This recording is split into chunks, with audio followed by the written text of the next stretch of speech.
Malamig na umaga ng taglaga sa Rome, Georgia, nang may mapansing kakaibang isang pulis na nagpapatrolya sa Heritage Park. Isang kotse ang nakabitin sa gilid ng pilapil. Ang unahan nito ay nakalubog sa mababaw na tubig ng sapa.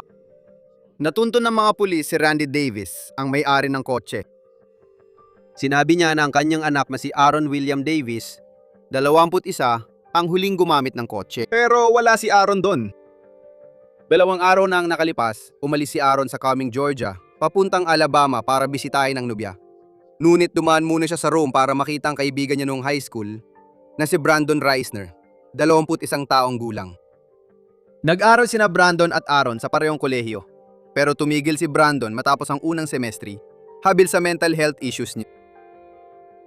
Ayon kay Randy, ama ni Aaron, hindi niya makontak si Aaron mula kahapon at maying nakita na ang kotse pero wala si Aaron. Nag-aalala siya at formal lang iniulat ang pagkawala ni Aaron.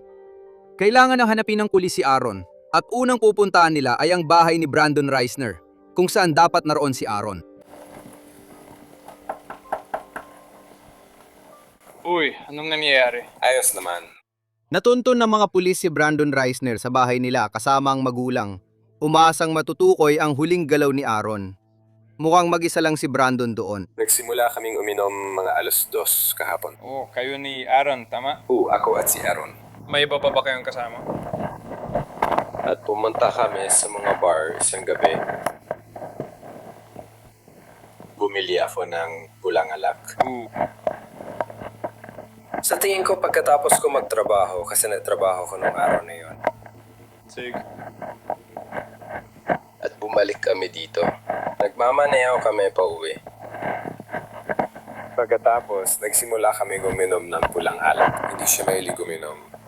Umakyat na siya sa itaas. Suka na lang talaga makikita mo. Kahit sa Inidoro, nakatayo siyang sumusuka. Di ko alam bakit. Pagbaba ko, sinabi niya sa akin na hindi raw niya kailangan ng tulong.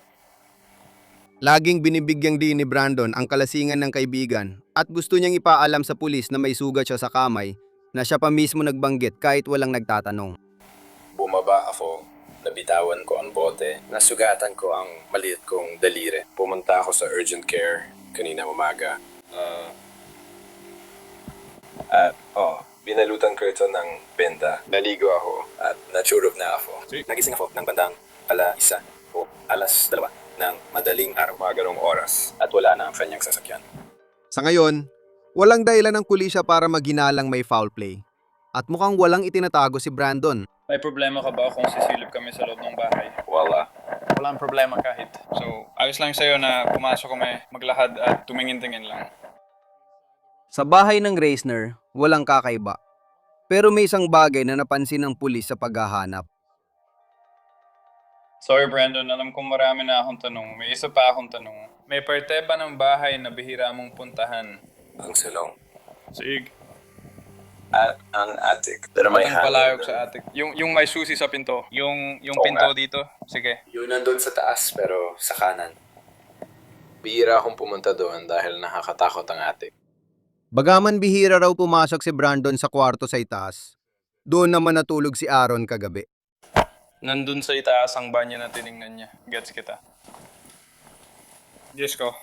Pagkatsyat ng opisyal sa makitid na hagdan, tumingin siya sa paligid ng kwarto. Wala nang mga sapin sa kama, at may mga panlinis at vacuum na nakakalat. Pero may kakaiba sa tagpong ito. Tinawag ng opisyal ang kasamahan para makita niya. Maraming dugo rin sa tabi ng kama. Mas marami ito kaysa sa suka lang.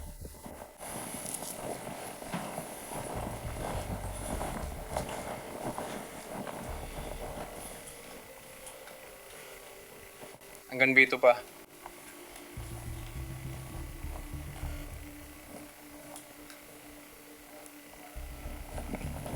Mukhang matagal na itong nandyan. Pero baka sumusuka siya ng dugo. Mukha rin naman ganun yun. Kita mo lahat yan. Ayan na eh.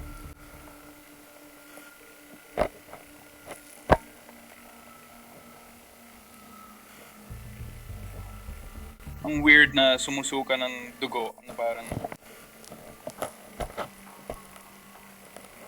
Kung alason siya ng alak, hindi na siya nakabangon at nakagalaw-galaw ngayong umaga.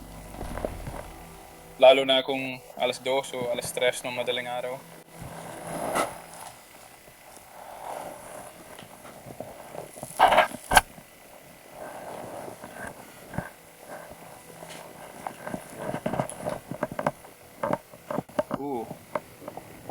Sa gilid. Hindi tama yan.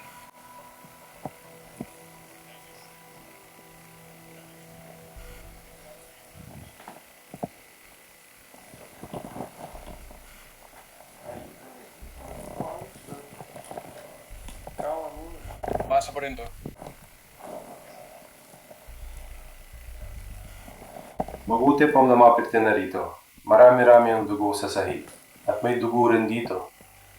Sa, Pader. Sa. Sa bagay na nasa pader. Dito lahat sa kabila ng sahig, sa ibabaw ng alpombra.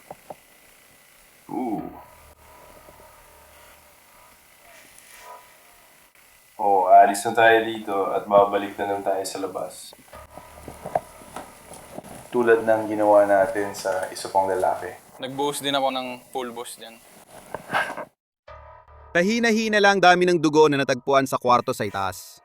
Umalis ang mga pulis sa silid sa atiko, umaasang hindi madumihan ang posibleng crime scene. Gusto mo bang pumunta at tignan? Lumabas ka. Pwede tayong kumuha ng investigador. Suriin ang ibang kwarto, hanapin ang biktima, tapos umalis. Nandito ang mga sapin sa kama.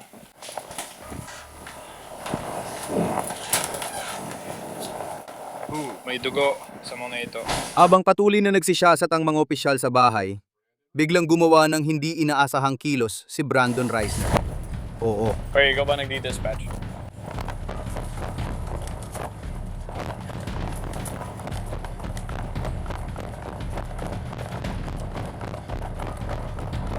Itong batch na to.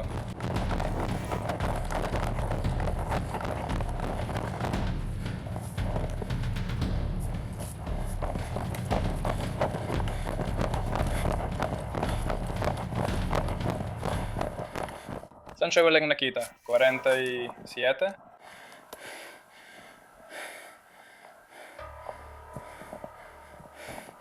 Dispatch, really nakita si Ariel Laporte sa Collinwood. Madilim ang kulay ng kanyang damit. Oh, may palang dulo. Ipapanansiyo mo ba ito?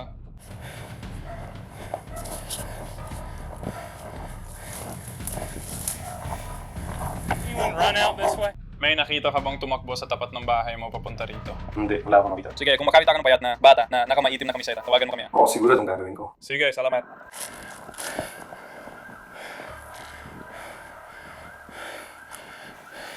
abang nagtitipon ng mga investigador, ipinaliwanag ng pulis ang malagim na sitwasyon. Umakyat ako sa itaas. Nakita ko ang maraming dugo. Tinawag ko siya, paakyat kasama ko. Kaya nagsagawa Bumaba kami ng snake tapos search, katulad ng flash ang ginagawa pulis. natin ngayon. Umalis siya, parang hinahabol ng demonyo. Oo, nilalaban niya yung mga bedsheet. So tingin ko narinig niya ako nung sinabi kong nasa dryer yung mga bedsheet. At dun siya biglang umalis. Hindi ko nga siya nakita tumakbo. Malamang nagtatago siya sa tabi o likod ng bahay o kotse ng iba o kung saan man. Nandyan pa rin siya sa paligid. Hindi talaga siya familiar sa lugar na ito. Kaya bago pa lang talaga siya sa pagkakaintindi ko.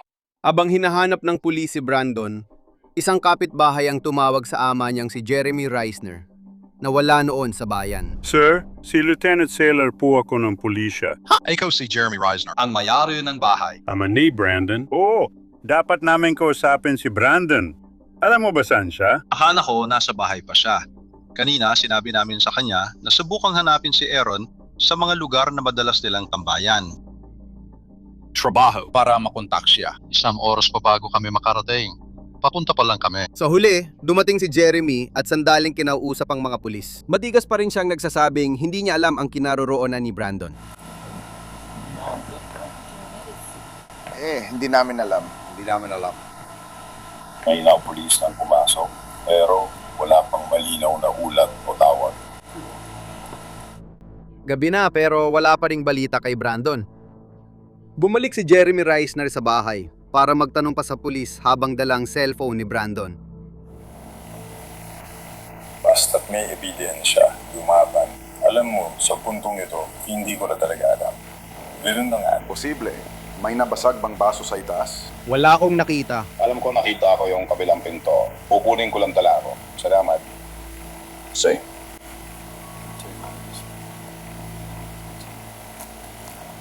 Meron ka ba ng warrant na kasama ang telepono? Wala, kailangan pa namin kumuha niyan sa tamang panahon. Pinag-uusapan na namin yan tungkol doon. Kaya tiningnan ko na nakipag-ugnayan siya sa pulis at tinanong kung nagkaroon na sila dati.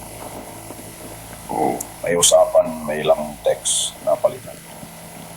May natutulong naman. Kaya ba? Hindi alam ko. Ako ang buong bahay sa Hares. Kaya hindi ko alam. Custody na kasama dito. Hindi ko alam, nakakainis yan. Naiintindihan ko. Sige. Sige. Magpapatuloy ako manood. Sinabi ni Jeremy sa pulis na siya at asawa niya ang nakakita ng telepono habang hinahanap si Brandon. Pero tumanggi siyang ibigay ito ng walang warrant, kaya nagduda ang iba na baka may tinatago pa siya. Paano nangyari yon? Bakit napunta sa akin ang telepono niya? Sabi niya, nahanap niya ito. Sabi ni Brandon, nahanap niya ito. Saan niya ito nahanap? Nakikipag-usap siya sa asawa niya sa telepono. At ang asawa niya ay naghahanap sa may St. Mary's at kung saan-saan pa. Kaya siguro nakita sila ng anak nila. At hindi ko alam. Nakita ko na. Siyempre. Sino bang nakakahanap ng telepono? Parang... Basta, kahit may Find My iPhone ka, hindi naman yun eksakto. Parang, alam mo yun? Mukhang hindi rin basag ang screen, ibig sabihin malamang hindi ito nahulog habang tumatakbo siya. Pero tumama pa rin ito sa... kaya, damo, isinusuko ng tatay ang anak niya. Hindi niya alam kung nasaan ito.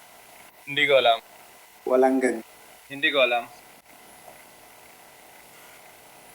Hindi ikaw.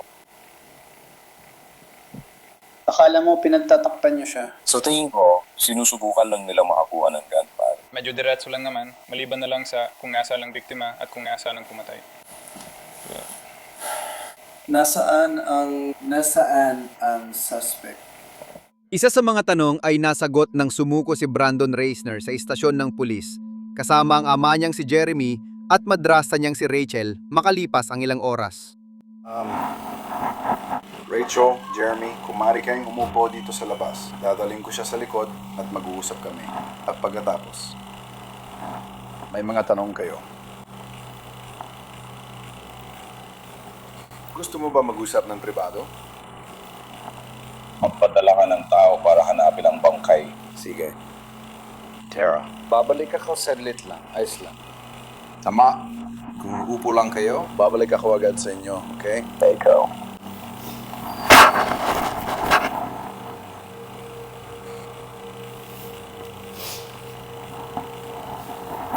Dinala si Brandon sa silid ng interogasyon, nasabik marinig ng mga investigador ang kanyang sasabihin. Bago ka namin tanungin ng kahit ano, kailangan mong maintindihan ang iyong mga karapatan. May karapatan kang manahimik. Anumang sabihin mo ay maaaring gamitin laban sa iyo sa korte. May karapatan kang kumonsulta at samahan ng abogado bago at habang ini-interview ka. Gusto ko ng abogado. Gusto mo ng abogado. Kahit hindi magsalita si Brandon, pwedeng panatilihin siya ng pulisya dahil sa kasong obstruction matapos siyang tumakbo matapos makita ang duguang mga sapi ng kama. Samantala, inilalahad ng ama at madrasta ni Brandon ang kanilang kwento. Tumawag si Brandon kaninang umaga. Magtanong tayo tungkol sa isang bagay. I am Brent. Ayaw niyang malaman ni Itay habang nasa itaas ako. Yun lang ang narinig namin ngayon. Lumipas ang 1 o 2 oras. Kaya tatawag sa amin ang nanay niya. Tinawagan ko ulit si Brandon tapos umalis to. Alam mo namang kasal kami at may sarili ng pamilya. At sinabi sa amin na si Aaron ay palaging tumatakas at umiiwas sa pulis. Matagal na siyang wala. Ganda alasan. Alam mo, totoo na mula nang siya ay makidnap. Sa paikot-ikot mula nang siya ay makidnap. Dahil dito, may mga naghanap sa kanya. Sabi nila matagal na nilang hindi siya nakita, hindi nila maintindihan. Kaya dala-dala ko yun. Alam ko na mabahala siya sa karahasan dahil nagkaka-anxiety attack at naiisip niya magpakamatay. May mga bisyon siyang pinipilit siya magsalita. Hindi ko alam kung tama ang mga sinasabi ko. Ibinahagi ni Jeremy Reisner ang mas mahalagang impormasyon sa pulisya. Maraming nangyayari ngayon. Meron ba kaming pwedeng gawin para matulungan ka ngayon? Sinusulong niya ang bangkay. Pwede kitang labas. Susubukan kong ipakita sa'yo. Pwede kong subukang ipakita sa'yo. Pwede mong ipakita sa amin ang pagkalahat ng lugar. O, may lumang sementeryo sa taas ng burol. Kumaliwa ka. Ula ang gusali. Ula ang kampana. Parang ang kunang kampana. Pwede kong hintayin at ayusin ang kwento. Matapos makausap si Jeremy Reisner, natagpuan ng mga investigador ang bangkay ni Aaron na inilibing sa mababaw na hukay sa lumang sementeryo. Hama, Brandon. Sinabi ko na kanina na pinigil ka para sa... Sinabi ko na sa'yo kanina na ikaw ay pinigil para sa kasong obstruction dahil tumakbo ka palayo sa mga pulis kanina. Ngayon, kakasuhan ka na rin sa kasong murder. Malubang pananakit. Obstruction at ang paghadlang sa investigasyon ng pagpatay. Salamat, John. Salamat, Jeff. Walang reaksyon si Brandon sa balitang kinasuhan siya ng pagpatay sa matalik niyang kaibigan na si Aaron Davis. Dinala siya sa kulungan at inirehistro. Abutin pa ng higit 1 taon at kalahati bago siya humarap sa korte para sagutin ang mga kaso. May 12 kaso na kinakaharap si Brandon Reisner. Bukod sa mali siya, pagpatay at 2 kaso ng felony murder at aggravated assault, inasuhan siya ng aggravated battery, pagtatago ng pagkamatay ng ibang tao, pag-abandona ng bangkay, pagnanakaw, at pagtanggal ng bahagi ng katawan mula sa crime scene. Pakikialam sa ebidensya at pagharang sa opisyal. Noong Hunyo 2024, dumating si Brandon Reisner sa plea hearing niya at hindi na siyang payat na 21 anyos na tumakas sa mga pulis. Nandito tayo sa kaso ng Estado ng Georgia laban kay Brandon. Maganda para sa matatalino. Aaron William Davis. 21 taong gulang. Siya nang brutal siyang pinatay ng akusado. Sa pagitan ng Nobyembre 11 at 12 ng 2022 sa bahay ng kanyang mga magulang sa Collingwood Drive dito sa Floyd County. Si Brandon Christopher Reisner ay umatake kay Aaron William Davis gamit ang isang matalim na bagay na may intensyong pumatay at may masamang hangarin. Sa pamamagitan ng paulit-ulit na pagsaksak sa kanyang ulo, leeg, katawan at mga braso at binti, nagdulot ito ng pagkasira ng anyo at sa huli ay naging sanhi ng pagkamatay ni Aaron. Pagkatapos, tinangkang putulin ng akusado ang katawan para pagtakpan ng krimen at tinanggal ang bahagi ng maliit na bituka na hindi na kailanman nahanap. Sa huli, dinala niya ang bangkay ni Aaron sa isang masukal na lugar at inilibing siya roon sa ilalim ng tumbang puno at great bowl sa isang libingang walang marka. Ano ang isasagot mo sa sakdal na ito? Guilty o hindi guilty? Tinanggap ng hukom ang pag-amin, kaya maaaring gumaan ang pakiramdam ng mga mahal sa buhay ni Aaron Davis na inamin ng kumatay sa kanya ang krimen. Kailangan pa nilang maghintay ng 1 buwan para malaman ang kapalaran ni Brandon Reisner at magsalita sa korte tungkol sa sakit na idinulot niya. Narito tayo ngayong hapon para sa hatol sa kaso ng Estado ng Georgia laban kay Brandon Reisner. Umamin ng kasalanan si Ginoong Reisner noong ika-20 ng Hunyo 2024. Humihiling ang estado ng habambuhay na kulong na walang parol. Inilalahad ng taga-usig ang mga detalye ng kaso sa hukom. Binibigyang din ng matinding kalupitan at nakakagulat na motibo ng akusado. Una, ito ay pinagplanuhan. Hindi ito isang biglaang karahasan o isang hindi inaasahang pangyayari. Ito ay isang bagay na matagal nang iniisip ng akusado simula pa noong umpisa ng taglagas. Kumain siya ng mga edible at nakakita ng propesya na inakala niyang utos ng Diyos.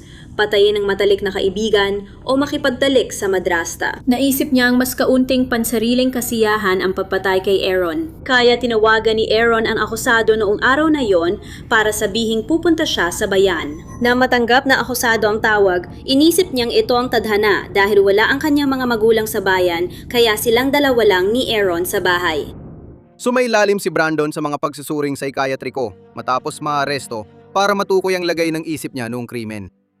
Sa mga pagsusuring ito, ibinahagi niya ang kanyang alaala sa pagpatay. Wala akong maalalang kahit isang iniisip. Alam ko kung ano ang kailangan kong gawin. Isa akong lalaking may plano. Umakyat ako sa bubong at sinundan ng biktima. Parang hayop akong puno ng pagnanasa, tila nasa panaginip. Nakita ko siyang nakahiga sa kama sa loob. Saglit akong nagtago sa likod ng haligi para siguradong hindi niya ako nakita. Iniulat ng akusado na unang beses siya nakaramdam ng emosyon habang pinapatay si Aaron. Pagkatapos, sabi niya, tanging pagkabigla lang ang naramdaman ko na nagawa ko yon at kayang baguhin ang realidad ko sa isang galaw. Ito ang sinabi niya tungkol sa naramdaman niya habang pinapatay ang matalik niyang kaibigan. Inilarawan ng Estado ang isang mamamatay tao na alam ang mali pero itinuloy pa rin. Inilarawan din ang mga ginawa niyang pagtatakip sa krimen. Pumunta siya sa Walmart pagsapit ng alas 6 ng gabing iyon at bumili ng duct tape. Alam natin na binalot ng duct tape ang katawan ni Aaron. Pagkalubog ng araw, nagkalat siya ng ebidensya sa mga basurahan sa Rome. Pumunta rin siya sa masukan na lugar malapit sa Tomlin Drive para ilibing si Aaron nang hindi matagpuan. Sabado ng umaga, sinimulan niya ang kampanya ng kasinungalingan at pagtatakip. Sinimulan niyang sabihin sa marami na umalis si Aaron sa kalagitnaan ng gabi. Lahat ng ito ay mga kalkuladong hakbang niya na nagpapakita na alam niyang mali ang ginawa niya. At maingat siyang kumikilos para hindi siya mahuli at maiwasan ang anumang pananagutan sa kanyang mga ginawa. Bilang ebidensya ng planadong krimen, binasa ng taga-usig ang ilan sa mga hinanap ni Brandon sa internet bago at matapos ang pagpatay. Nobyembre 11, Biyernes. Sa puntong ito, patay na si Aaron. Napatay na ng akusado si Aaron.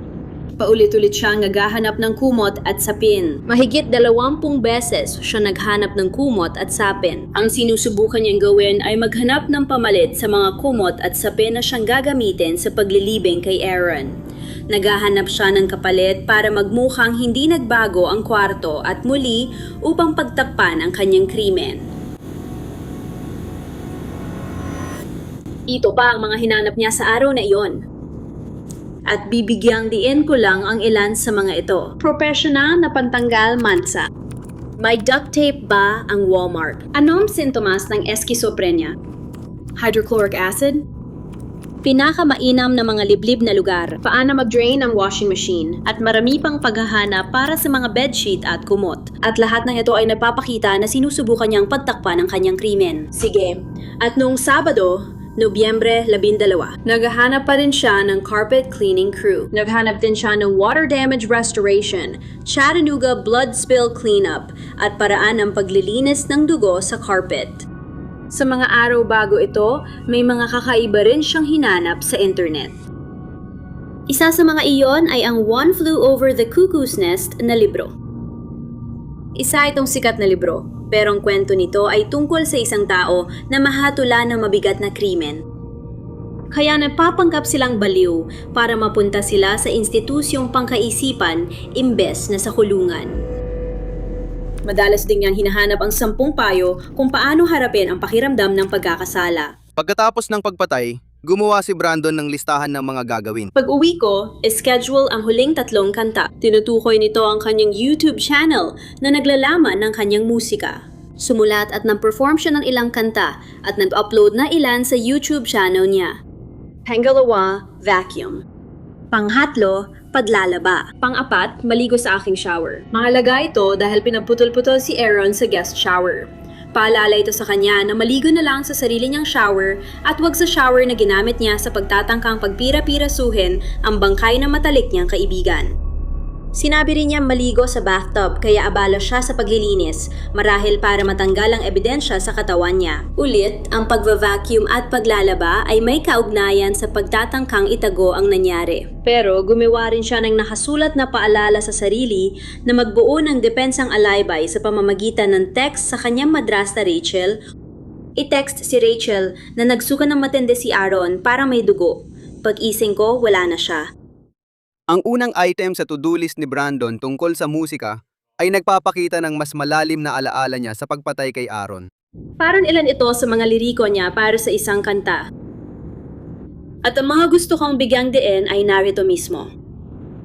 Sumigaw siya hanggang mabulunan sa sariling dila at dugo. Naging garalgal ang sigaw niya habang nilulon ang sariling dila. Naniniwala akong inilalarawan na nasasakdal ang pagkamatay ni Aaron. Nakasulat na ng kanta si Brandon bago ang murder, na ayon sa prosekusyon ay patunay ng kawalan ng pagsisisi. Hindi mahalaga kung ano ang gawin mo, pumatay man o magmahal. Hindi mo rin mapaplano ang hinaharap. Diyos ang pumili para sa'yo. Okay lang na isipin mong isa akong laruan. At kung ito ang nagpapakita ng kanyang filosofiya, delikado ang filosofiyang iyon. Isa itong filosofiya na umiiwas sa anumang pananagutan. Sa pagdinig ng hatol, binigyan ng pagkakataon ng mga magulang at kasintahan ni Aaron Davis na ilahad sa hukom ang pagkawala na dinanas nila dahil kay Brandon Reisner. Si Aaron Davis, ang naging at nananatiling pag-ibig ng aking buhay. Hindi na ako magiging katulad ng dati dahil nakilala ko siya. Mahal niya ako at mahal ko rin siya. Kahit sandaang kwento ng pag-ibig ang ikwento ko, hindi pa rin sapat para ilarawan kung gaano siya kabuti. Marami kaming plano para sa aming kinabukasan at buhay na magkasama. Gusto namin nung kasal na magsasama-sama ang dalawa namin pamilya para magdiiwang. Para nandoon sila sa aming unang sayaw. Gusto naming maging mag-asawa habang panahon at magpakailanman. Dahil sa isang lalaking tinawag niyang pinakamatalik na kaibigan, na dapat isa sa mga abay niya sa kasal, ako at si Aaron ay hindi na magkakaroon ng ganitong pagkakataon. Sa mga nakaraang taon, nakapagluto at nakapaghain na ako kay Brandon ng libo-libong hapunan sa bahay ko. Madalas siyang natutulog sa bahay ko. Parang mas marami pa siyang oras dito kaysa sa sarili niyang bahay. Ninakaw ni Brandon ang buhay ni Aaron sa pamamagitan ng pagpatay sa kanya at binasag ang aming mga puso at winasak ang aming mga buhay. Araw-araw akong umiiyak sa loob ng 1 taon at kalahati. Hirap akong matulog mula nang mapatay si Aaron. At kapag nakakatulog ako, lagi akong nananaginip ng bangungot na sinasaksak hanggang mamatay si Aaron. Sinaksak ni Brandon si Aaron hanggang mamatay. Pati si Randy sinaksak niya. Luke, Sina, Lorelai, Phoebe, at Micah, at ako sa puso. Sinira niya ang aming mga puso. Sobrang wasak kami dahil sa masasamang ginawa ni Brandon. Paano pa kami muling magtitiwala ng buo matapos namin makita na ang taong labis naming pinagkatiwalaan ay brutal na pumatay at inilabas ang laman loob ng anak ko? Hindi na magagamot ang psikolohikan na pilat dulot ng pagtataksil ng itinaring naming anak o kapatid. Tuwing binabanggit na anak kong si Mike ang pagpatay ng kalaban sa video game, nasasaktan ako. Nagtatrabaho ako sa assisted living center kasama ang mga matatandang mahilig magkwento at madalas nila akong tanungin kung ilan ang anak ko imbis na sabihing 5 na siyang tamang sagot. Kadalasan 4 lang ang sinasabi ko dahil ayaw kong pag-usapan yon at ayaw kong pabigatin ng loob nila sa mga nangyayari sa buhay ko. Pero isang hamon ito para sa akin. Hindi ko kailanman lubos na maunawaan kung ano ang nagtulak dito. Pero alam ko na hindi ko kailanman may rekomenda na si G. Rice na ay payagang maging malaya muli. Naniniwala ako sa hustisya at awa at mas matutugunan ang hustisya dahil hindi nababalik si Aaron.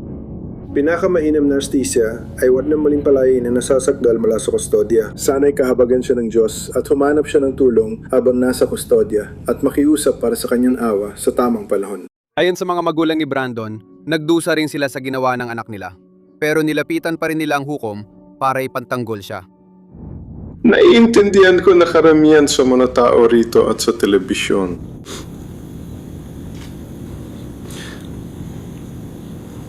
Ay nakakakita ng isang mamamatay tao. At iyon na ang makikita nila.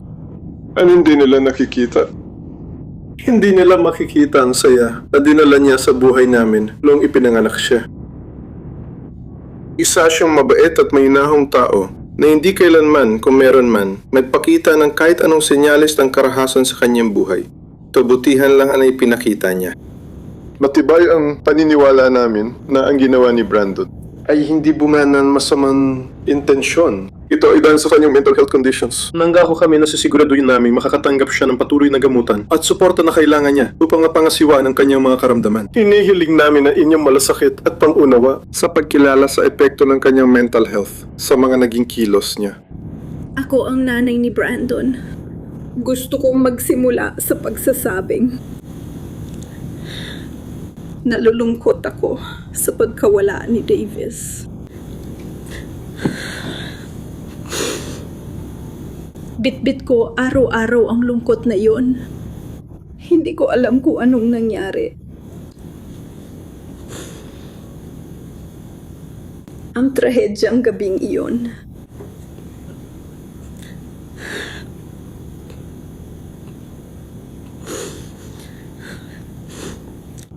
Nahihirapan pa rin akong paniwalaan na magagawa ito ni Brandon.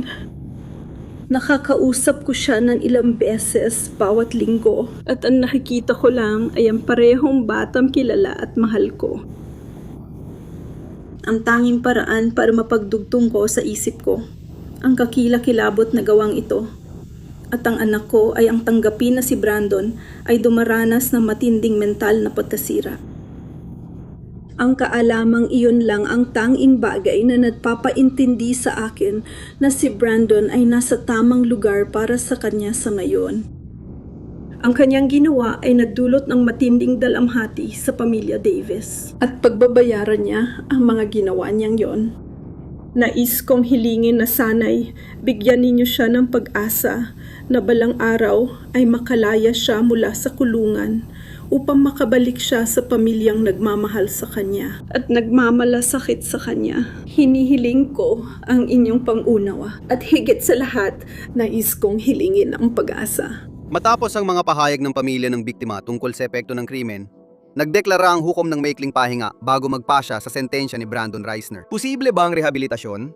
O nararapat bang gugulin ni Brandon ang natitirang bahagi ng kanyang buhay sa kulungan na walang pag-asang makita muli ang mundo sa labas? Isinalang-alang ko lahat ng katotohanan at pangyayari ng kaso ito at mga abogado. Mga argumento. At ako'y nakarating sa konklusyon na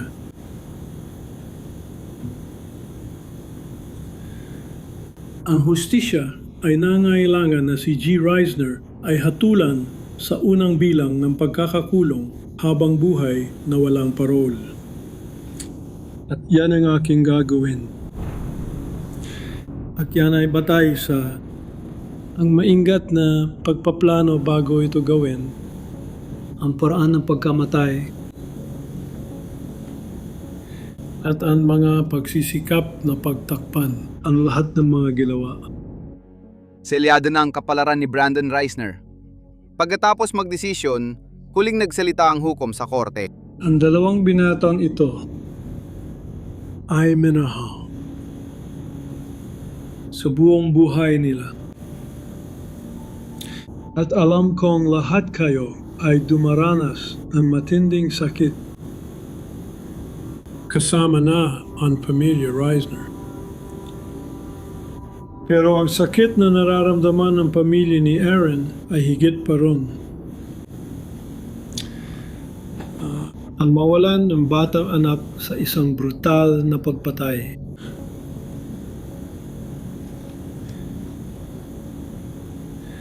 Ay hindi marok. Abang buhay ng makukulong si Brandon Reisner. Nakamit na ng pamilya ni Aaron Davis ang hustisya, ngunit hindi na maibabalik ang kanilang anak at kapatid. Sa kanyang pagpupugay para sa kanyang anak, sinabi ng ina ni Aaron, "Aaron, mahal na mahal ka namin. Miss na miss ka na namin at palagi kang mamimiss. Ayaw naming magpatuloy nang wala ka. Sobrang mamimiss namin si Aaron. Pinahalagaan namin ang oras na nakasama namin siya dito sa mundo."